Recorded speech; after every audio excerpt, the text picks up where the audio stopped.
તો આજે તો સવારમાં છોકરાઓની ફોજ આવી કરે. તો વાત એમ છે કે સવારમાં ઉઠી ગયા વહેલા અને ઉઠાય ઋતુને તો ઉઠતી નહોતી. મેં કીધું તારો બર્થડે છે તો હબ દિન ઊભી થઈ જુઓ. હા હા હા, क्या बात है सर, क्या बात है सर। બર્થડે નું નામ સાંભળતા વહેલી તૈયાર થઈને મંદિરમાં દર્શન કરી લીધા. સ્વામિનારાયણ ભગવાન, ગુરુજીને, બાને, દાદાને. મજો કેટલો મસ્ત ના દર્શન કર્યા ઋતુએ. ત્યાં તો હું તૈયાર થઈ ગયો. બાપ દીકે તૈયાર થઈને નીકળી ગયા. પાછા બીજી વાર દર્શન કર્યા ઋતુએ મારી સાથે ભગવાનને. જો પછી તો શું મારી પાછા પાછા આમ જો બાને દાદાને દર્શન કર્યા. પછી કે સ્વામિનારાયણ ભગવાન અને ગુરુજીને દર્શન અને નવા ચંપલ કર્યા ઋતુએ અને નીકળી ગયા બાપ દીકરી બે સ્વામિનારાયણ મંદિરે.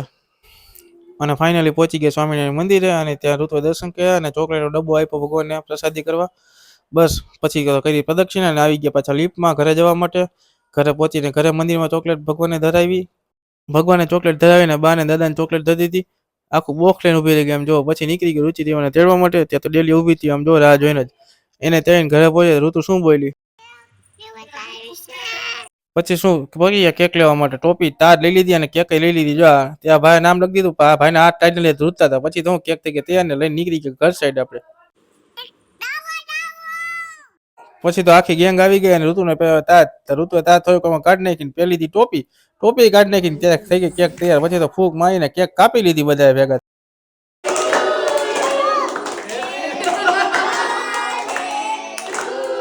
પછી ફાઇનલી કેક કાપી લીધી, બધાને આપી દીધી ખાવા માટે. પછી આપી બધાને ચોકલેટ અને ચોકલેટ ખાઈ લીધી અને પછી હું કેકનો સત્યાનાશ કરી નાખ્યો. હવે વિડીયો અહીં સુધી રાખીએ. બાય બાય, મળીએ નેક્સ્ટ વિડીયોમાં.